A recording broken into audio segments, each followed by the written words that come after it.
Llega al consultorio una escena que se repite con distintos nombres, distintos rostros y la misma herida. Alguien se sienta frente a mí y dice: yo sabía que esto iba a terminar mal. Lo dice con una mezcla de tristeza y resignación, como quien contempla una tragedia anunciada. Entonces aparece la pregunta inevitable: si lo sabía, ¿por qué entró igual? Y allí comienza el verdadero trabajo, porque muchas veces no elegimos lo que nos hace bien, elegimos lo que nos resulta familiar. Hay amores que no nacen del encuentro, sino de la repetición. No buscamos a una persona, buscamos una escena conocida aunque nos destruya. Existe un tipo de amor que casi siempre termina mal, no porque esté maldito, sino porque nace torcido desde su origen. Me refiero al amor construido sobre la carencia, sobre la necesidad desesperada de que otro venga a completar lo que no hemos podido habitar dentro de nosotros. Cuando alguien ama desde el vacío, no elige compañero, elige salvador. Y ningún ser humano soporta mucho tiempo el peso de tener que rescatar a otro de sí mismo. Quien llega como promesa de alivio pronto se convierte en acreedor de una deuda imposible de pagar. Ese vínculo suele comenzar con intensidad. Todo parece mágico, inmediato, arrebatador. La otra persona aparece y de pronto el mundo recupera color. Se duerme mejor, se ríe más, se siente sentido, pero conviene desconfiar de ciertas urgencias afectivas. El amor genuino crece, la dependencia invade. Cuando alguien se vuelve indispensable demasiado rápido, quizá no estamos ante un encuentro amoroso, sino ante una anestesia emocional. Y ninguna anestesia dura para siempre. Entonces comienzan los primeros síntomas: celos disfrazados de cuidado, control presentado como interés, miedo al silencio, angustia cuando el otro tarda en responder, necesidad de pruebas constantes, discusiones por detalles mínimos que esconden una pregunta más profunda: ¿me seguirás eligiendo si descubres quién soy de verdad? La relación deja de ser un espacio de libertad y se convierte en una sala de verificación permanente, donde todo debe confirmarse, nada descansa. Quien ama desde la carencia no ve al otro como sujeto, sino como función. Necesita que el otro calme, valide, acompañe, sostenga, repare. El problema es que nadie puede ocupar para siempre el lugar de remedio. Tarde o temprano aparece el cansancio. Uno se siente exprimido, el otro abandonado. Uno pide aire, el otro interpreta rechazo. Y así se activa la maquinaria del desastre. Cuanto más uno se aleja para respirar, más el otro persigue para no derrumbarse. Hay frases que delatan este tipo de amor: sin ti no soy nada, tú eres mi vida, eres lo único bueno que me pasó. Suenan románticas, pero esconden una renuncia peligrosa. Amar no debería implicar desaparecer. El amor saludable suma identidad, no la reemplaza. Cuando una persona entrega su centro al otro, queda a merced de cada gesto, demora o cambio de humor ajeno. Vive secuestrada por señales externas. Por eso este tipo de amor suele terminar mal, porque le exige al vínculo resolver lo que solo un trabajo interior puede sanar. Pretende que la pareja cure heridas antiguas, silencios infantiles, abandonos no elaborados, falta de autoestima y miedo a la soledad. Pero una relación no es terapia intensiva. Puede acompañar, puede nutrir, puede ofrecer ternura. Lo que no puede es sustituir el proceso íntimo de reconstruirse. Tal vez la tragedia no sea enamorarse de la persona equivocada. Tal vez sea llegar al amor desde el lugar equivocado. Cuando alguien no puede estar consigo mismo, termina pidiéndole al otro que lo habite por dentro. Y ese pedido, aunque conmueva, suele romper todo lo que toca, porque hay vínculos que fracasan no por falta de amor, sino por exceso de necesidad. Decía una mujer, mientras apretaba entre las manos un pañuelo ya vencido por las lágrimas: yo lo amaba más que a mí misma. Lo decía como si fuese una prueba de nobleza, una medalla moral, algo digno de admiración. Sin embargo, en esa frase estaba escondida la raíz de su sufrimiento. Amar más al otro que a uno mismo no es virtud. Muchas veces es tragedia, porque cuando alguien se coloca por debajo del vínculo, tarde o temprano termina aceptando lo que jamás debería tolerar. Y entonces el amor deja de ser refugio para convertirse en sometimiento. Hay un tipo de relación que casi siempre termina mal: aquella en la que uno ama y el otro administra ese amor. Uno entrega, espera, perdona, justifica, insiste. El otro regula la cercanía, dosifica afecto, aparece cuando quiere, desaparece cuando puede. Uno vive pendiente, el otro vive cómodo. No siempre hay maldad en quien ocupa ese segundo lugar, pero sí suele haber una asimetría dolorosa. Cuando una persona descubre que puede recibir mucho dando poco, la tentación de sostener ese desequilibrio se vuelve grande. Este tipo de vínculo se alimenta de la esperanza. Quien ama de más suele creer que si insiste un poco más, el otro cambiará. Si comprende más, si exige menos, si demuestra más paciencia, si ama mejor, finalmente será elegido como merece. Es una ilusión poderosa. Pensar que la persistencia afectiva transformará la indiferencia en reciprocidad, pero el amor no se mendiga ni se arranca por mérito.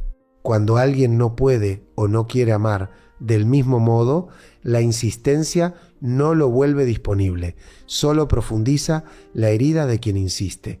Por eso aparecen conductas extrañas que, con el tiempo, se naturalizan. Esperar mensajes durante horas como si la vida dependiera de una notificación. Celebrar migajas emocionales como si fueran banquetes. Sentir euforia por una atención mínima y devastación por una distancia previsible.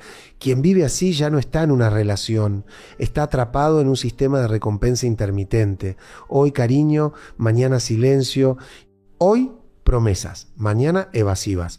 Y precisamente esa irregularidad vuelve el lazo adictivo.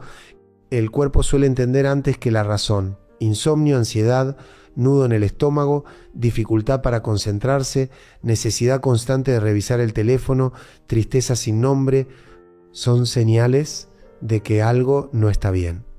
Pero muchas personas confunden intensidad con profundidad. Creen que si duele tanto debe ser importante. No siempre es así. A veces duele mucho no porque sea amor verdadero, sino porque toca heridas antiguas. Nos aferramos menos a quien amamos que a quien reactiva viejos abandonos. Hay quienes permanecen años en este tipo de relación porque temen una verdad más dura que el maltrato, la soledad. Prefieren una presencia insuficiente antes que un vacío abierto. Tolera desplantes, mentiras, frialdad, promesas incumplidas, todo con tal de no volver a encontrarse consigo mismos. Pero nadie se salva de la soledad entregándose a quien no está disponible. Solo cambia una ausencia por otra más humillante. También ocurre algo silencioso y devastador. La autoestima empieza a erosionarse. Cada rechazo se vive como confirmación de no valer lo suficiente. Cada distancia se interpreta como defecto propio. Si yo fuera más interesante, más tranquilo, más atractivo, más exitoso, me elegiría. Y así la persona deja de evaluar el vínculo para comenzar a juzgarse a sí misma. El problema ya no parece ser la dinámica injusta, sino la supuesta insuficiencia personal. Este amor termina mal porque está basado en una pregunta equivocada.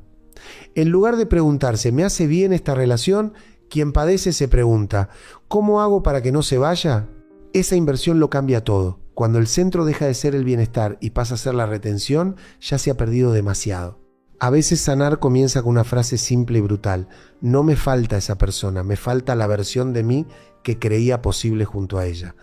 Entender eso duele pero libera, porque entonces uno deja de perseguir a quien nunca estuvo del todo y empieza por fin a regresar a sí mismo. Recuerdo a un hombre que llegó al consultorio con una pregunta que parecía sencilla, aunque traía detrás años de devastación. ¿Por qué siempre me enamoro de personas imposibles? No hablaba de imposibles románticos, de distancias geográficas o diferencias sociales. Hablaba de personas emocionalmente inaccesibles. Mujeres que nunca terminaban de estar, que prometían más de lo que daban, que abrían una puerta solo para cerrarla después. Él no entendía por qué repetía ese destino. Pero el inconsciente, cuando repite, siempre está intentando decir algo. Existe un tipo de amor que casi siempre termina mal. El amor por quien no puede amar. Y conviene aclararlo. No me refiero a monstruos ni villanos, sino a personas tomadas por sus propias heridas, su narcisismo, su miedo al compromiso, su incapacidad afectiva o su necesidad permanente de huir. Sujetos que seducen, incluso desean, pero no logran sostener intimidad real. Son expertos en el comienzo y analfabetos de la permanencia. ¿Por qué alguien se engancha con una persona así? Porque muchas veces no busca amor, busca resolver una escena antigua. Si de niño el afecto fue impredecible, si hubo padres distantes, fríos o disponibles a ratos, el psiquismo aprende una lógica perversa. Amar es esperar, merecer, adivinar, insistir. Entonces, de adulto, lo familiar se disfraza de pasión. Aquello que duele pero se conoce resulta más atractivo que lo sano pero desconocido. Quien se enamora de un imposible suele decir frases reveladoras. Cuando estamos bien somos increíbles. En el fondo sé que me quiere. Tiene miedo, pero conmigo será distinto. Son narrativas que intentan sostener una esperanza frente a una evidencia, porque el problema no está en los momentos buenos. Toda relación tóxica tiene momentos buenos. De otro modo, nadie se quedaría. El problema está en la estructura del vínculo, en lo que se repite una y otra vez: ausencia, ambigüedad, promesas sin cuerpo, intimidad intermitente. Hay una seducción particular en lo inaccesible. Lo que no se obtiene por completo parece más valioso. El deseo humano, a veces, se intensifica frente al obstáculo, pero una cosa es desear lo difícil y otra muy distinta construir una vida con lo imposible. La primera puede ser una aventura, la segunda una condena. Nadie puede descansar en brazos que nunca terminan de abrirse. El sujeto imposible suele ofrecer migajas de intensidad, un mensaje inesperado, una noche inolvidable, una declaración a medias, una cercanía breve que enciende nuevamente la ilusión. Luego desaparece, se enfría o se contradice. Esa alternancia genera dependencia emocional. El cerebro queda atrapado esperando la próxima dosis de calor. Lo que se vuelve adictivo no es el amor, sino la incertidumbre. Mientras tanto, quien ama comienza a organizar su vida alrededor de señales mínimas. Interpreta silencios, analiza palabras, justifica contradicciones, negocia dignidad. Poco a poco abandona proyectos, amistades, calma mental. La energía psíquica entera queda capturada por alguien que apenas ofrece presencia parcial. Lo grave no es solo perder al otro al final, es perderse uno mientras dura. Este tipo de amor termina mal porque nunca se funda en reciprocidad, sino en persecución. Uno corre detrás de una promesa y el otro huye de una demanda que jamás aceptó realmente sostener. Allí no hay encuentro. Hay coreografía de carencias complementarias. Uno necesita ser elegido, el otro necesita no ser alcanzado. Salir de esa lógica exige un duelo profundo, no solo por la persona, sino por la fantasía. Hay que llorar la idea de que esta vez sí cambiaría, de que ahora sí sería distinto, de que con suficiente amor todo se curaría. No, no todo se cura con amor. Algunas cosas requieren responsabilidad, trabajo interno y deseo genuino de vincularse. Tal vez madurar afectivamente consista en dejar de confundir desafío con destino. No todo lo difícil merece ser vivido, no toda intensidad merece ser sostenida. A veces el verdadero amor no llega envuelto en drama, sino en calma. Y para muchos, lo más difícil no es soportar el caos, sino aprender a tolerar la paz. Hay una escena silenciosa que se repite en innumerables hogares. Dos personas conviven, comparten la cama, quizá la mesa, tal vez algunas obligaciones, pero hace tiempo dejaron de encontrarse. No discuten demasiado, tampoco se buscan demasiado, siguen juntos, por costumbre, por miedo, por hijos, por economía o por la dificultad de asumir una verdad dolorosa. El amor ya no está o nunca estuvo como creían. Este también es un tipo de amor que casi siempre termina mal, aunque tarde años en hacerlo visible. Porque no todo final ocurre con portazos. Algunos finales suceden lentamente mientras la pareja continúa intacta hacia afuera. La ausencia de conflicto no siempre es paz, a veces es resignación. Dos personas pueden dejar de pelear no porque hayan resuelto algo, sino porque ya renunciaron a ser escuchadas. El silencio, en ciertas relaciones, no expresa armonía sino derrota. Ya no se reclama porque se perdió la esperanza de ser comprendido. Ya no se pide porque se sabe que no habrá respuesta. Entonces, el vínculo entra en una zona gris, donde nada explota, pero todo se marchita. Muchos permanecen allí porque confunden estabilidad con vida. No estamos tan mal, dicen. Y quizá sea cierto, no hay grandes escándalos, no hay traiciones evidentes, no hay violencia abierta, pero tampoco hay deseo, intimidad, curiosidad por el otro, ternura viva ni proyecto compartido. Lo tibio puede parecer seguro, pero también anestesia. El alma humana necesita algo más que ausencia de dolor, necesita presencia significativa. En estos vínculos suele instalarse una administración funcional del afecto. Se conversa sobre cuentas, horarios, compras, compromisos familiares, todo lo necesario para sostener la maquinaria cotidiana, pero cuando llega la noche, cuando el ruido del día se apaga, aparece la intemperie emocional, dos extraños eficientes mirando pantallas distintas, dos soledades organizadas, dos vidas paralelas unidas por una estructura que ya no contiene amor. ¿Por qué cuesta tanto salir de ahí? Porque no siempre se abandona lo malo. A veces cuesta abandonar lo apenas suficiente. Lo claramente dañino puede empujar a una decisión. Lo mediocre, en cambio, adormece. Una relación vacía pero predecible ofrece cierta comodidad. Y muchas personas prefieren una tristeza conocida antes que la incertidumbre de empezar de nuevo.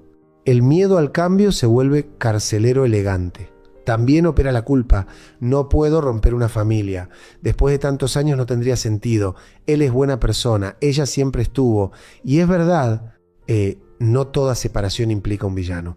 A veces nadie hizo algo monstruoso. A veces simplemente el amor no alcanzó, se desgastó o nunca supo crecer.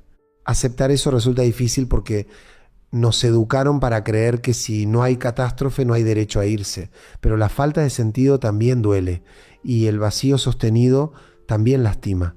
Los hijos, cuando existen, perciben más de lo que los adultos imaginan. No necesitan gritos para advertir distancia. Los niños aprenden del clima afectivo, de las miradas, de la forma en que se habita la casa. Ver a dos personas juntas sin amor también enseña algo, que vincularse es soportar, callar o apagarse. Por eso a veces separarse con respeto educa mejor que quedarse por apariencia. Este tipo de amor termina mal porque posterga lo inevitable mientras cobra intereses emocionales altísimos. Cada año sin verdad erosiona autoestima, deseo y vitalidad. La persona empieza a creer que ya es tarde para amar de otro modo, que ya no merece más, que la pasión pertenece a otros tiempos. Y lo más cruel no es perder al otro, sino perder la propia posibilidad. Sin embargo, no todo vínculo apagado está condenado si ambos desean trabajar de verdad. Hay parejas que renacen cuando se animan a hablar lo nunca dicho, a revisar heridas, a pedir ayuda, a reencontrarse sin máscaras, pero eso exige valentía. Lo que no se puede hacer es seguir fingiendo que respirar poco alcanza para vivir. Tal vez el amor adulto no consista solo en elegir a alguien, sino en elegirlo una y otra vez con presencia real. Cuando esa elección desaparece y solo queda inercia, el final ya comenzó. Y reconocerlo, aunque duela, puede ser el primer acto de honestidad que devuelva la vida. Una vez, una paciente me dijo algo que todavía resuena en muchos rostros que he visto después. No sé si lo amo a él o amo lo que siento cuando me elige.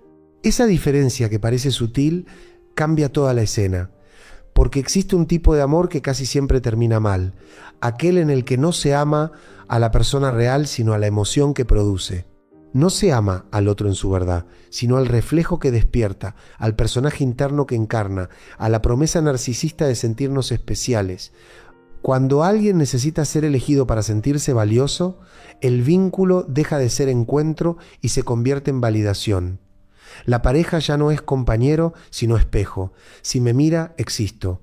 Si me desea, valgo. Si me prioriza, me calmo. El problema es que ningún espejo humano puede sostener eternamente la autoestima ajena.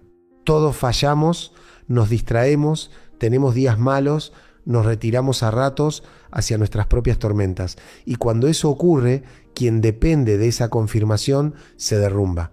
Este mecanismo suele nacer temprano. Niños que crecieron necesitando aprobación para sentirse amados. Hijos que fueron vistos solo cuando rendían, complacían o brillaban.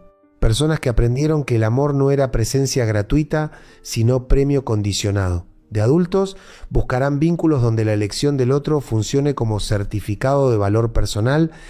Cada gesto afectivo se vuelve examen aprobado. Cada distancia, una reprobación devastadora. Por eso hay relaciones que parecen intensas desde afuera y sin embargo están vacías por dentro.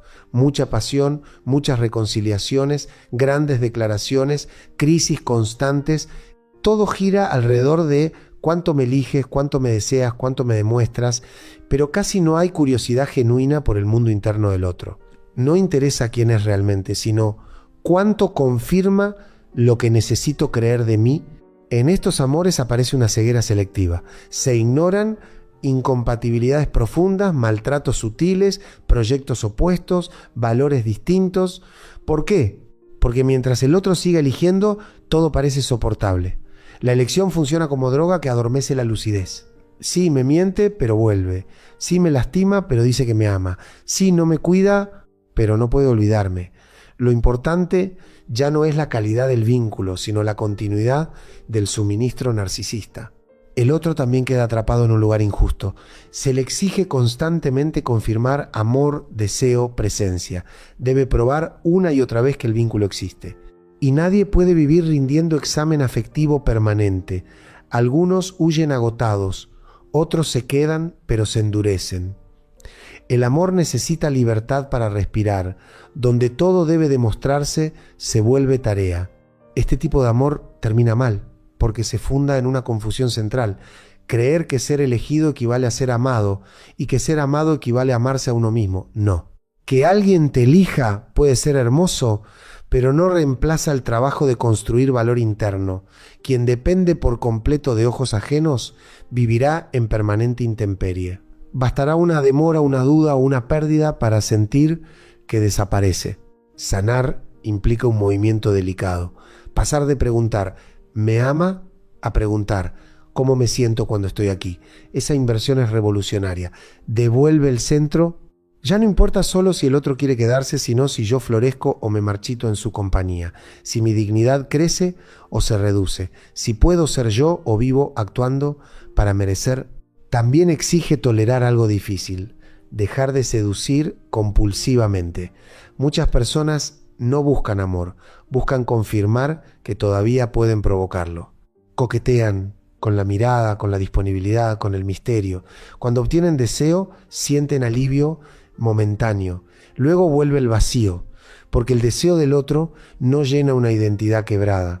Tal vez amar de verdad comience cuando uno ya no necesita ser rescatado por ninguna elección externa. Cuando la presencia del otro suma, pero no define. Cuando su amor embellece la vida, pero no la sostiene por completo. Entonces sí aparece algo nuevo. Dos personas que se eligen no para completarse, sino para acompañarse. Y ese amor, precisamente porque no mendiga espejo, tiene más posibilidades de durar bien.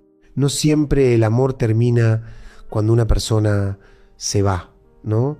A veces termina mucho antes, cuando dejamos de ver al otro como sujeto y empezamos a usarlo para resolver nuestras propias faltas. He allí la forma más silenciosa del fracaso amoroso, porque existe un tipo de amor que casi siempre termina mal. Aquel en el que dos personas no se encuentran verdaderamente, sino que se utilizan mutuamente para tapar heridas que no saben nombrar. Uno necesita ser salvado de la soledad. El otro necesita sentirse imprescindible. Uno teme el abandono, el otro teme no ser necesitado. Uno persigue, el otro concede a cuentagotas. Desde afuera parece pareja, desde adentro es un pacto inconsciente entre carencias complementarias. Cada uno cree haber encontrado amor cuando en realidad encontró una estructura donde repetir su conflicto. Estas relaciones pueden durar años, incluso toda una vida. La duración no garantiza verdad. Hay vínculos larguísimos sostenidos por miedo, costumbre o dependencia, no por encuentro genuino. Permanecer juntos no siempre es amar, a veces es no animarse a otra cosa. Y la costumbre, cuando se disfraza de amor, puede volverse una de las mentiras más aceptadas socialmente. Quien teme quedarse solo tolera demasiado. Quien necesita ser adorado manipula sin notarlo. Quien no elaboró viejas pérdidas exige garantías imposibles. Quien nunca aprendió a recibir amor sabotea cada gesto de ternura. Todos llegan al vínculo con su historia a cuestas. El problema no es tener heridas, todos las tenemos. El problema es pretender que la pareja las cure sin que nosotros hagamos el trabajo propio. Entonces aparecen frases frecuentes. Sin ti no sé qué hacer, te necesito más de lo que imaginas, nadie me va a amar como yo te amo, después de todo lo que hice por ti, escúchalas bien. Muchas no hablan de amor, hablan de posesión, deuda, miedo o vacío. El amor verdadero desea, la dependencia exige, el amor acompaña, la carencia secuestra, el amor cuida, la necesidad aprieta. Este tipo de amor termina mal porque confunde intensidad con profundidad. Si duele mucho, se cree importante. Si cuesta demasiado, se cree valioso. Si hay drama, se cree pasión. Pero no todo incendio da calor. Algunos solo arrasan. Hay vínculos que consumen tanta energía en sobrevivir que no les queda nada para disfrutar. Se aman agotados, se buscan heridos, se prometen desde la desesperación y se pierden una y otra vez. Sin embargo, no todo está perdido para quien se reconoce en estas líneas. Advertir la repetición ya es una forma de despertar. El sujeto que descubre su patrón deja de ser mero actor del guión y puede comenzar a reescribirlo. Preguntarse por qué siempre elige lo mismo, por qué confunde ausencia con deseo, por qué soporta lo que lo rompe, es el inicio de una nueva libertad. Amar mejor suele comenzar lejos de la pareja. Comienza en la relación con uno mismo, en aprender a estar solo sin sentirse vacío, en dejar de mendigar miradas que otorguen valor, en hacer duelo por lo que no fue, en perdonar viejas escenas familiares que todavía gobiernan elecciones presentes, en construir una vida con sentido que no dependa enteramente de ser elegido por alguien. Cuando eso ocurre, cambia también el amor que buscamos. Ya no atrae tanto lo ambiguo, lo cruel, lo inalcanzable o lo dramático. Empieza a conmover la presencia, la coherencia, la calma, la ternura posible. Lo que antes parecía aburrido revela profundidad. Lo que antes parecía irresistible muestra su trampa. El deseo también madura. Tal vez la gran pregunta no sea por qué ese tipo de amor siempre termina mal. Tal vez la pregunta verdadera sea por qué insistimos en llamar amor a lo que solo era una forma de sufrir acompañados. Porque cuando uno deja de romantizar la herida, algo nuevo puede nacer. Y entonces sí, quizá por primera vez, amar deje de parecer una batalla y se vuelva hogar.